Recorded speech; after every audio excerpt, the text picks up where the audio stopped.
अररिया विधानसभा क्षेत्र के गैड़ा पंचायत स्थित डोमाई गांव में बुधवार को शेरशाहवादी समुदाय की एक बड़ी और महत्वपूर्ण बैठक आयोजित की गई। इस बैठक में समुदाय के सैकड़ों लोगों ने भाग लिया और अपनी सामाजिक, आर्थिक और राजनीतिक उपेक्षा को लेकर गहरी चिंता व्यक्त की। बैठक की अध्यक्षता गैड़ा पंचायत के पूर्व मुखिया मोहम्मद मुर्तजा ने की। वक्ताओं ने कहा कि शेरशाहवादी समुदाय ने वर्षों तक कांग्रेस और महागठबंधन के दलों का समर्थन किया, लेकिन इन दलों ने सिर्फ भाजपा का डर दिखाकर वोट हासिल किए। विकास के नाम पर समुदाय को हमेशा नजरअंदाज किया गया, जिसके चलते आज भी यह मेहनती समाज शैक्षणिक, आर्थिक और सामाजिक रूप से पिछड़ा हुआ है।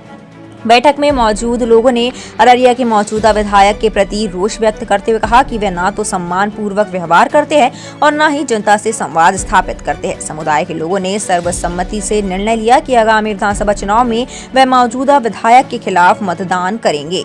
बैठक में यह भी तय किया गया कि इस बार शेरशाहवादी समुदाय जन स्वराज पार्टी के संभावित उम्मीदवार मोहम्मद मुर्तजा को समर्थन देगा।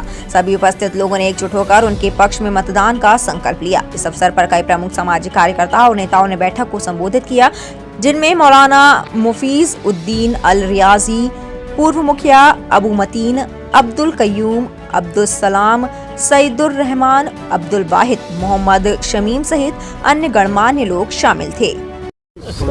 आप दूसरे पार्टी की तैयारी कर रहे थे, अचानक जन स्वराज में आने का मन कैसे बना? जी, हम तो पहले जो भी पार्टी में थे, कांग्रेस में भी थे, उसके बाद जदयू में 15 साल रहे। तो जदयू हो या कांग्रेस हो, ये शेरशाहवादी को कभी भी यानी 70 साल से किसी को मौका नहीं दिया है कि हम लोग चुनाव लड़ने के लिए दें या लड़ाएं। हम लोगों का शेरशाहवादी में भी एक पर एक आदमी है, ऐसी बात नहीं है कि नहीं है, सो बात नहीं है। लेकिन जब भी इलेक्शन का टाइम आता है, इलेक्शन का समय आता है, तो वो हम लोगों को कहते हैं कि हाँ, शेरशाहवादी बहुत अच्छे हैं, ईमानदार हैं, बहुत वोटर भी हैं, आप लोग हमारा साथ दीजिए। हम लोग साथ दे के जिताते भी हैं। और जब इलेक्शन ख़त्म हो जाता है तो शेरशाहवादी ख़त्म हो गया, तब वो हो जाता है मल्हिया। तो हम लोग ये अल्हैया मल्हैया अब सुनना नहीं चाहते हैं। हम लोग सब शेरशाहवादी एकजुट हैं और फिर दूसरे जाति भी हमारे साथ हैं, जैसे हरिजन हुआ, कुलैया में भी है, आपको शेखड़ा में भी है, अन्य जाति भी हम लोगों के साथ हैं। हम लोग उन लोगों को साथ लेकर हम लोग आगे बढ़ने का काम कर रहे हैं। अभी जन स्वराज पार्टी में चुनाव लड़ने जा रहे हैं आप इस बार विधानसभा? जी, मैं इंशाल्लाह चुनाव लड़ूंगा। अगर तैयारी है आपकी? हम लोग अभी जो अभियान चला रहे हैं, जैसे प्रशांत जी का जो अभियान है कि हम लोग बिहार बदलें, तो हम लोग भी उस तरह इस बार चाह रहे हैं कि हम लोग का विधानसभा बदले और विधानसभा में कोई नया चेहरा आए। और हम लोग उम्मीदवार भी हैं। उम्मीदवार के हैसियत से हम लोग गांव-गांव में जाके इसका मीटिंग कर रहे हैं और करेंगे। जब तक चुनाव ख़त्म नहीं होता है, उससे पहले तक हम लोग गांव-गांव जाके, पंचायत जाके, हर जगह इसमें कमेटी बनाएंगे, लोगों को इसमें जोड़ने का काम करेंगे और इसको बहुत ही मजबूती के साथ हम लोग जन स्वराज को आगे बढ़ाएंगे और हम लोग जन स्वराज में काम करेंगे। चूँकि जन स्वराज ही एक ऐसा पार्टी है जो गांव-गांव, पंचायत,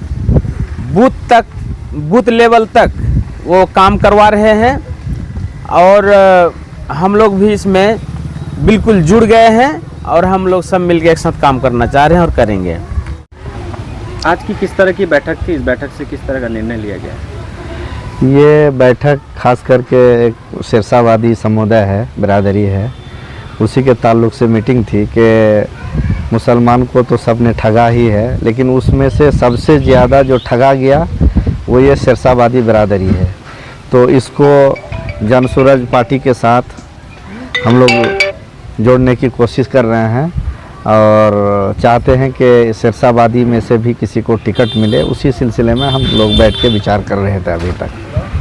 आपने अभी कहा कि सभी पार्टियों ने शेरशाहवादी बिरादरी को ठगने का काम किया है। प्रशांत जी की किस विचारधारा से प्रभावित होकर पार्टी ज्वाइन किया आपने? प्रशांत जी ने सबसे पहली बात जो ये बात कही है कि हम 20% मुस्लिम को टिकट देंगे, चाहे वो किसी भी जाति का हो, और फिर जाति के हिसाब से देख के देंगे। तो ये एक बात, ये बहुत अच्छी बात लगी। उन्होंने ये भी कहा, एक कोर कमेटी की मीटिंग में मैं था, उसमें उन्होंने कहा कि देखिए, अगर कोई दूसरी पार्टी ऐलान कर दे कि हम इतनी सीट देते हैं, तो उस जगह अगर वो मुसलमान का नाम लेते हैं तो फिर मैं वहाँ मुसलमान को नहीं दूंगा, दूसरी जगह में दूंगा, मुस्लिम को मुस्लिम से नहीं लड़ाऊंगा। ये भी प्रशांत किशोर की जो बात है बहुत अच्छी बात है। साथ में जो पलायन रोकने वाली बात है, तो इससे तो सब कोई जानते हैं कि मैं जहाँ तक समझ रहा हूँ कि बिहार में जहाँ हम लोग रहते हैं वहाँ हमें खाना नहीं मिलता है। खाने के लिए, पेट में रोटी डालने के लिए हम लोगों को बाहर जाना पड़ता है। और प्रशांत जी बोल रहे हैं कि नहीं, हम जो है पलायन को रोकेंगे, इन सब चीज़ों को ख़त्म करेंगे। इसलिए मैंने खास करके पार्टी ज्वाइन किया है जनसूरज, और हम चाहते हैं कि बहुत सारे लोगों को लेके पार्टी को आगे बढ़ाएं और जीता है। कुछ लोग कहते हैं कि प्रशांत जी जो है ये जनसुराज भाजपा का बी टीम बन के काम करे, किस तरह से देखते हैं इस आलोचना को? सबसे पहली बात यह है कि ये तो एक दूसरी पार्टी वाले मुद्दा बना रहे हैं कहने के लिए।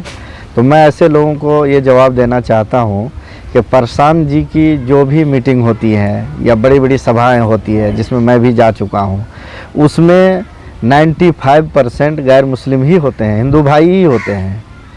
मुस्लिम कहाँ है उसमें? बहुत कम है, आज भी बहुत कम है। तो ये एक मुद्दा है, सिर्फ ये कहने की बात है, हकीकत इसके बरअक्स है, ताकि लोग जो है प्रशांत जी के साथ ना जुड़े बीजेपी का नाम लेके, इसलिए लोग बोलते हैं। ये बेबुनियाद बात है, इसका मतलब कि हकीकत से कोई लेना देना नहीं है। अररिया विधानसभा की अगर बात करें तो शेरशाहवादी बिरादरी का एक बड़ा वोट बैंक है। क्या इस बार शेरशाहवादी कांग्रेस के साथ नहीं है? शेरशाहवादी कांग्रेस के साथ थे अभी तक, लेकिन अभी हम लोग कुछ दिनों से इस तरह की मीटिंग कर रहे हैं, लोगों को समझा रहे हैं। जैसे अभी मैंने कुछ देर पहले एक बात कही कि कुछ दिन पहले हमारे सांसद जी ने शेरशाहवादी के बारे में कहा, बांग्लादेशी है, ये है, वो है, और वो एक आदमी हाथ में कुछ पिस्टल लिया हुआ था, आपने भी देखा होगा वो वीडियो। तो उसके बारे में किसी नेता ने जवाब नहीं दिया कि ये शेरशाहवादी से ताल्लुक़ नहीं रखते थे।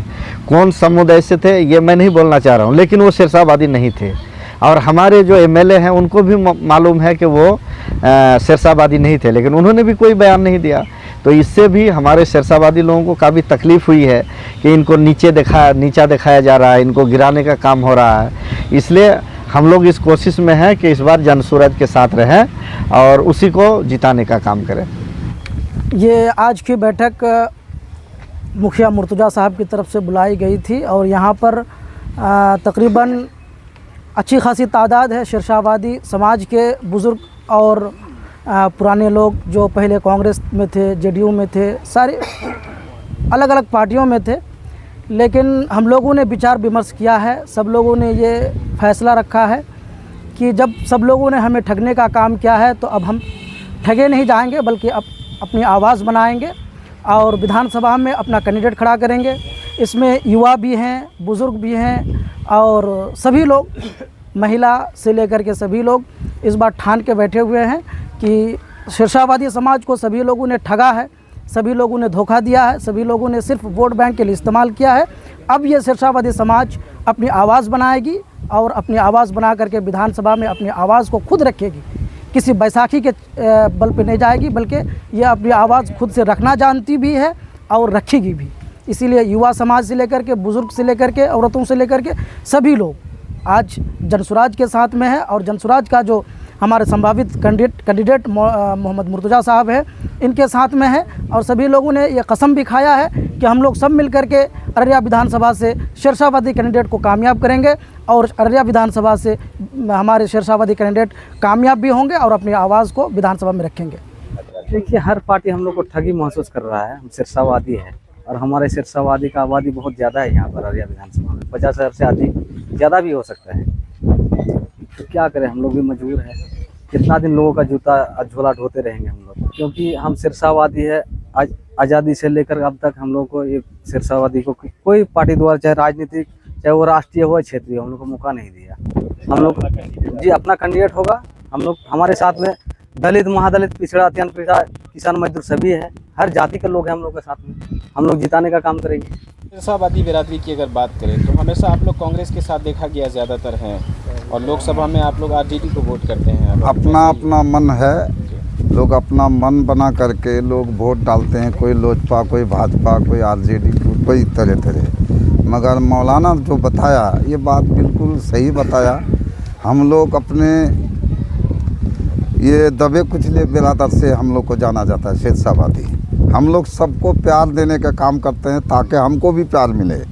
मगर हम लोग प्यार तो देते हैं मगर हम लोग नामहरूम हो जाते हैं प्यार से। इसलिए हम लोग बिरादर जो है तन मन से इस बार वही सर उसी को हम लोग कैंडिडेट बनाना चाहते हैं। मतलब आप लोग ठगे हुए महसूस ठगे हुए हैं। तो अगला बार हम बताए थे, हम लोग किसी को बुरा नहीं मानते हैं, बुरा मानना भी नहीं चाहिए, मगर हम लोग को बुरा मानता है, इसलिए बदलना बिल्कुल सही है। अररिया के 0 माइल में शाही पैलेस विवाह भवन एवं होटल इंटरनेशनल में पहली बार राजशाही का अनुभव कीजिए। जी हाँ, खुद को राजा सा महसूस करना है तो चले आइए शाही पैलेस। यह पैलेस राजस्थानी शैली में बनाया गया है, जिसका डिजाइन किसी राजा के महल से कम नहीं है। शाही पैलेस में विभिन्न साइज के 5 हॉल जैसे Darbar hall, Utsav hall, conference hall, royal hall, Shagun hall एवं होटल इंटरनेशनल में 12 डिलक्स रूम एवं डोरमेट्री जैसी हर तरह की सुविधा उपलब्ध है। यहाँ पर आप शादी विवाह से लेकर बर्थडे पार्टी, मीटिंग मंगनी और सेमिनार जैसे छोटे बड़े हर तरह के कार्यक्रम का आयोजन कर सकते हैं। यहाँ पर मिलने वाली खास सुविधाओं में वेज और नॉन वेज किचन को बिल्कुल अलग अलग रखा गया है। इसके अलावा यहाँ पे गार्डन एरिया, कलरफुल फाउंटेन, भव्य स्टेज, शाही सोफा और विभिन्न प्रकार की डिजाइनर कुर्सियां सहित आकर्षित राउंड टेबल के साथ साथ 200 गाड़ियों की बड़ी पार्किंग भी उपलब्ध है। साथ ही 24 घंटे जनरेटर एवं वाईफाई की सुविधा उपलब्ध है। तो देर किस बात की, विभिन्न कार्यक्रमों एवं ठहरने के लिए संपर्क करें। हमारा पता है शाही पैलेस, मैरिज हॉल एवं hotel international 0 mile, Araria. Mobile number 9471659624 और दूसरा नंबर है 7542961152।